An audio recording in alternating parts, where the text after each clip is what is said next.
কিছু ভাইরা বলে মসজিদে বেদাত হয়, এই জন্য আমরা আলাদাভাবে বাসায় বা প্রতিষ্ঠানে সালাত আদায় করব। কোনটা ঠিক সঠিক? বেদাত হয় যেমনটা বললাম, এমনি বেদাত হলে তাদের পিছনে নামাজ পড়বে কেন? বিভিন্ন আজকাল অধিকাংশ মসজিদের ইমাম বিভিন্ন হারামে জড়িয়ে আছে, বিভিন্ন নাজায়েজ কাজে জড়িয়ে আছে।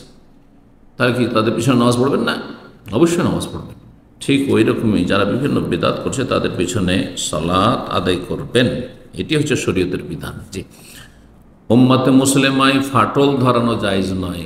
আপনি মসজিদ বাদ দিয়ে আলাদা করে নামাজ পড়বেন, এটি ভাঙন ধরাচ্ছেন। ওয়া তাসবিহু বিল্লাহ জামিআ ওয়া লা তাফাররাকু, আল্লাহর রজ্জুকে মজবুত করে না ধারণ করে আপনি বিচ্ছিন্নতা সৃষ্টি করছেন। ওমান সাজ্জা সাজ্জা ফিন্নার, জামাত ছেড়ে দিয়ে যারা এইভাবে আলাদা নামাজ পড়বে ঘরে ঘরে, হ্যাঁ, মসজিদ বাদ দিয়ে, তারা জাহান্নামের সম্মুখীন হতে পারে। আল্লাহ হেদায়েত দান করুন, বুঝার তৌফিক দান করুন।